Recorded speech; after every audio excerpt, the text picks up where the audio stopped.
Morning student, आज हम संस्कृत पढ़ेंगे। संस्कृत में आज हम आपकी धातु पढ़ेंगे, धातु रूप। ठीक है, आज धातु रूप में हम पा या पिव का धातु रूप पढ़ेंगे, जिसका मतलब होता है पीना। ठीक है, पिव जो है वो पा धातु में चलता है। आज हम इसका लट लकार और लंग लकार पढ़ेंगे। तो लट लकार के बारे में मैंने आपको बताया था। लट लकार जो हमारा है वो वर्तमान काल में होता है। वर्तमान काल धातु रूपों को लिखने के लिए हम सबसे पहले पुरुष और वचन दोनों का ही पढ़ते हैं। तो पुरुष हमारे संस्कृत में 3 पुरुष हैं, प्रथम पुरुष, मध्यम पुरुष और उत्तम पुरुष। और वचन हमारे 3 हैं, एक वचनम, द्विवचनम और बहुवचनम। प्रथम पुरुष में अन्य व्यक्ति के बारे में बात की जाती है। मध्यम पुरुष होता है वो श्रोता के लिए प्रयुक्त किया जाता है, और उत्तम पुरुष वक्ता के लिए प्रयोग में आता है। इसलिए देखिए, यदि हम लट लकार पढ़ते हैं तो उसका कैसे रूप बनेगा। पिबती, पिबतः, पिबन्ती, पिबसी, पिबतः, पिबत, पिबामी, पिबावः, पिबामः। हमने देखा कि पिबती, पिबतः, पिबन्ती, उसका जो लास्ट वर्ड है, ठीक है, लास्ट जो शब्द दिया हुआ है ती, तह, अंति, उनको हमने अलग कर लिया है।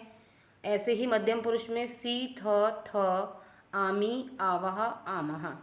हम उसके अंतिम वर्ण को अगर याद कर लें तो हम किसी भी धातु का लट लकार बना सकते हैं। इसीलिए हमें कोई भी धातु रूप याद करने के लिए, उसका लट लकार याद करने के लिए हम सबसे पहले ती, तह, अंति, सी, थ, आमी, आवह, आमह, इनको पढ़ेंगे। इसमें यदि आगे हम पिव धातु का पिव लगाते हैं तो बन जाता है हमारा पिबती, पिबतः, पिबन्ती, पिबसी, पिबतः, पिबत, पिबामी, पिबावः, पिबामः। ठीक है, ऐसे ही हम गम का बना सकते हैं। तो गम का कैसे बनेगा। गम का हमारा गच्छ में चलता है, तो यहाँ पे आ जाएगा गच्छति, गच्छतः, गच्छन्ति, गच्छसि, गच्छतः, गच्छत, गच्छामि, गच्छावः, गच्छामः। ठीक है, इस तरह से हमारा ये बन जाएगा। उसके बाद हमारा आता है लंग लकार। लंग लकार जो है वो हमारा किस काल में चलता है। लंग लकार हमारा भूतकाल में चलता है, पास्ट टेंस में चलता है। ठीक है, तो मैंने आपको बताया था कि अभी बताया था थोड़ी देर पहले ही कि पुरुष हमारे 3 होते हैं, प्रथम पुरुष, मध्यम पुरुष, उत्तम पुरुष।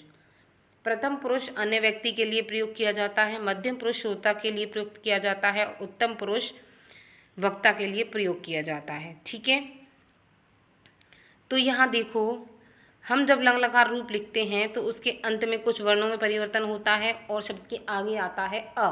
किसी भी धातु के आगे आ जाता है। तो यहाँ पे कैसे बन जाएगा ये, जैसे अपिबतः, अपिबताम, अपिबन, अपिव, अपिबतम, अपिबत, अपिवाम, अपिवाव, अपिवाम।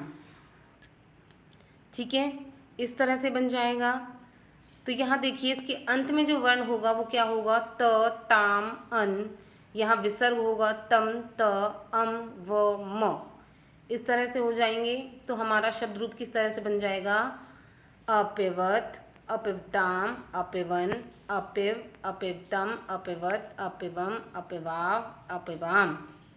ठीक है, तो हम एक बार फिर देख लेते हैं कि इनका अर्थ समझ लेते हैं कि हिंदी में इनका क्या अर्थ है। तो देखो, पिबती, पिबती, पिबतः, पिबन्ती, वह पीता है, वे 2 पीते हैं, वे सब पीते हैं। पिबसी, पिबतः, पिबत, तुम पीते हो, तुम 2 पीते हो।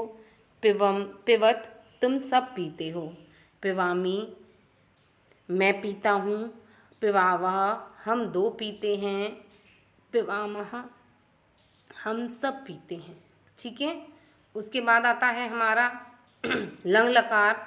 तो लंग लकार का अगर हम हिंदी में अर्थ समझें तो उसका देखिए, अपिवत, अपिवताम, अपिवन। अपिवत का मतलब उसने पिया, अपिवताम उन दोनों ने पिया, अपिवन उन सब ने पिया, अपिवह, अपिवतम, अपिवत तुमने पिया, तुम दोनों ने पिया, तुम सब ने पिया। अपिवम, अपिवाव, अपिवाम, मैंने पिया, हम दोनों ने पिया, हम सब ने पिया। इस तरह से इसका हिंदी अर्थ होगा।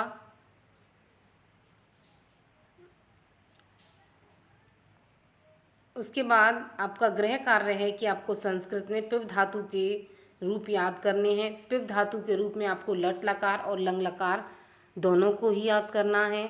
लट लकार हमारा वर्तमान में आता है और लंग लकार हमारा भविष्य भूतकाल में आता है। ठीक है, तो हमें याद रखना है कि जो लट लकार है वो उसके अंत में ती तह अंति सी थ थ आमी आवह आमा आता है, और जो हमारा लंग लकार है उसके अंत में अत अताम अन अह अतम अत अम आव आम ये आता है। इस तरह से हम उसे अच्छी तरह से याद कर लेंगे। अगर हम इन अंतिम शब्दों को याद कर लें तो हम कोई भी धातु रूप बना सकते हैं। धन्यवाद।